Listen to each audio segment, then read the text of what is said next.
Assalamu alaikum wa rahmatullahi wa barakatuh. Құрметті қазақ елі, міне бүгін Мұғжиза қоры өзінің Төле би ауданындағы Ленгір қаласында кезекті 3-ші үйінің жөндеу жұмыстарын өткізіп беріп, тапсыру үстіндеміз. Ол да Алланың қалауымен сіздер менен біздердің жасап жатқан хайыр садақаларымыздың себебімен болып жатқан дүние. Пайғамбарымыз саллаллаху алейхи уассалам өзінің бір хадисінде кімде-кім мұсылман бауырының қажетін өтесе, Аллах тағала оның қажетін өтейді.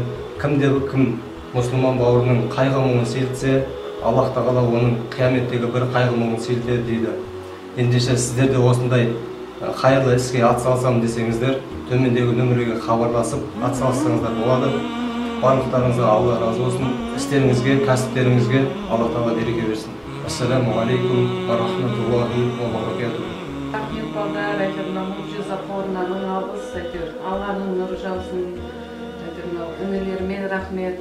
Қанша жыл болды? 10 жылда, 15 жыл болды келгеніме рахмет. Рахмет сендерге, Алланың нұры жауып, ата-аналарыңа рахмет. Қуаныштымын негізі, қуанып жатырмын. Рахмет, Алланың нұры жаусын.